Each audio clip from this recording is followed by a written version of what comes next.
नमस्कार आप सभी को। चलिए आज आपको बताते हैं एमपी एएनएम भर्ती 2022 में कितने पद हैं, क्या योग्यता है और लास्ट डेट कब है। रजिस्ट्रेशन की पूरी प्रक्रिया आपको बताएंगे कि कैसे रजिस्ट्रेशन करें शुरुआत से लेकर लास्ट तक।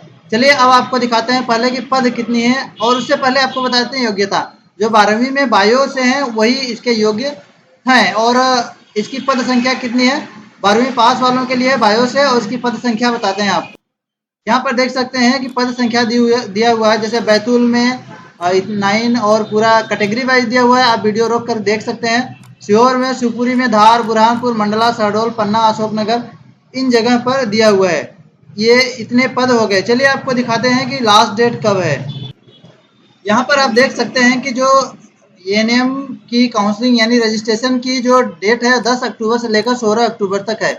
10 अक्टूबर से लेकर 16 अक्टूबर के बीच में आप रजिस्ट्रेशन और चॉइस फिलिंग कर सकते हैं। चलिए आपको रजिस्ट्रेशन और चॉइस फिलिंग की पूरी प्रक्रिया बताते हैं। अगर आप एएनएम की परीक्षा 2020-21 में दिए थे और उसमें क्वालिफाइड हैं, यानी आपके रोल नंबर, आपके रिजल्ट में इस प्रकार से क्वालिफाइड लिखा हुआ है, जैसे यहाँ पर क्वालिफाइड लिखा हुआ है, तब आप इसके लिए योग्य हैं। चाहे नंबर कितने भी हो, क्वालिफाइड हैं तो आप इसकी चॉइस फिलिंग करा सकते हैं। चलिए अब आपको चॉइस फिलिंग का पूरा प्रोसेस दिखाते हैं कि कैसे चॉइस फिलिंग करेंगे। शुरुआत से बताते हैं आपको। चलिए सबसे पहले आप गूगल में सर्च करेंगे एएनएम काउंसलिंग एमपी ऑनलाइन।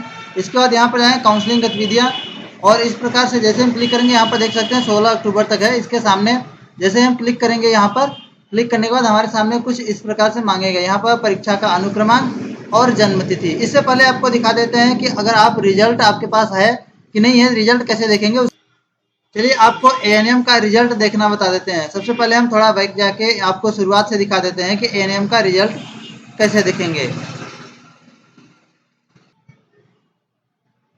सबसे पहले गूगल में सर्च करेंगे एएनएम रिजल्ट 2021। जैसे ही एएनएम रिजल्ट 2021 सर्च करते हैं हमारे सामने कुछ इस प्रकार से दिखता है। हम पहले वाले रिजल्ट पर क्लिक करेंगे, यहाँ पर अपना रोल नंबर डालेंगे और जन्मतिथि डालेंगे और कैप्चा फिल करेंगे तो हमारे सामने हमारा रिजल्ट दिखाई दे देगा, यानी आप अपना रिजल्ट देख सकते हैं। ये फाइनल रिजल्ट है एएनएम का। इस प्रकार से क्वालिफाइड दिखा रहा है, यानी अब हम चॉइस फिलिंग कर सकते हैं। चलिए चॉइस फिलिंग की प्रोसेस को आगे बढ़ाते हैं। जैसे ही हम यहाँ पर रोल नंबर के बाद जन्मतिथि डाल के और कैप्चा फिल करके विवरण देखें पर क्लिक करते हैं तो हमारे सामने रिजल्ट इस प्रकार दिखाई देता है।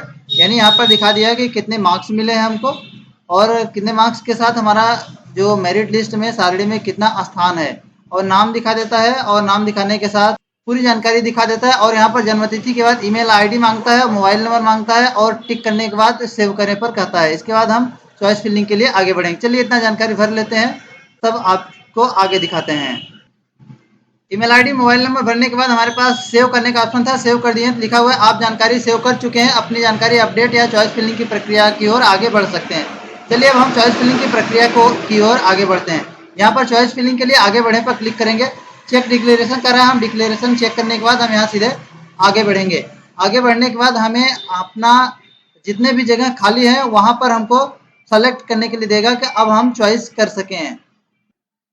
हमारे सामने कुछ इस प्रकार से खुल चुका है कि यहाँ पर हम जितने भी जगह पर सेंटर में खाली है वहाँ के लिए कुल सीटें दिखा दिया है और चुनने के लिए दिया है कि आप चुनें। अब हम इसको चुनने के बाद आगे जैसे ही हम क्लिक करेंगे एक ऑप्शन पर तो साइड में चयनित वरीयता सूची हो जाएगी।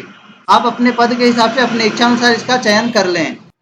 जैसे यहाँ पर मैंने प्रशिक्षण केंद्र अशोकनगर चुना और दूसरा उसी के हिसाब से मैंने चुन लेता हूँ अपने स्तर से प्रशिक्षण केंद्र पन्ना और शहडोल इत्यादि सभी चुन लेते हैं। फिर मिलते हैं। हमने सभी चुन लिया है। अब चयनित वरीयता सूची को सबमिट कर दिया और सबमिट करने के बाद वरीयता क्रम सेव करेंगे। सेव करने के बाद हम जैसे सेव करते हैं तो सेव करने के बाद हमें पेमेंट करने के लिए बोला जाएगा। यहाँ पर दिखाई देगा गेट वन टाइम पासवर्ड पर क्लिक करके हम पासवर्ड प्राप्त करेंगे और पासवर्ड आ जाएगा। यहाँ पर पासवर्ड डालेंगे और पासवर्ड डालने के बाद हम चॉइस लॉक करने से पहले या चॉइस लॉक के बाद भुगतान के लिए आगे बढ़ेंगे। चलिए हम ओटीपी प्राप्त करके ओटीपी डालते हैं। ओटीपी डाल दिए हैं, चला गया है। ओटीपी जैसे ही चला गया हम इसमें ओटीपी डालेंगे। इसके बाद चॉइस लॉक पर क्लिक करेंगे। हमने यहाँ पर ओटीपी डाल दिया है। ओटीपी डाल के यहाँ पर जो चेक बॉक्स है उसको चेक करेंगे। क्लिक करने के बाद चॉइस लॉक करने के लिए भुगतान के लिए आगे बढ़ें। चॉइस लॉक और भुगतान के लिए आगे बढ़ने पर जैसे क्लिक करेंगे हमारे सामने पेमेंट करने के लिए आ जाएगा। हमारा एमपी ऑनलाइन है, पेमेंट कर ले रहे हैं। आप अपने debit card, credit card, net banking किसी भी माध्यम से या एटीएम यूपीआई के माध्यम से पेमेंट कर सकते हैं। हम यहाँ पर अपना MP ऑनलाइन से पेमेंट कर लेंगे। 300 रुपये पेमेंट कटेगा। 300 रुपये मैंने यहाँ पर पेमेंट कर दिया। हमारे सामने इस प्रकार से सारा डिटेल आ गया। 300 रुपये पेमेंट करने के बाद पूरी जानकारी आ गई। इस जानकारी को आप प्रिंट करके ज़रूर रख लें। यहाँ पे इस जानकारी को प्रिंट करने के बाद प्रिंट बटन पर जाएंगे और इस जानकारी को प्रिंट कर सकते हैं या सेव कर सकते हैं। उम्मीद करता हूँ कि आपको यह वीडियो काफ़ी अच्छा लगा होगा। अगर अच्छा लगा हो तो इसी प्रकार के अन्य वीडियो पाने के लिए चैनल को सब्सक्राइब करें और दूसरे को भी शेयर करें। फिर मिलेंगे किसी अगली वीडियो में, तब तक के लिए नमस्कार।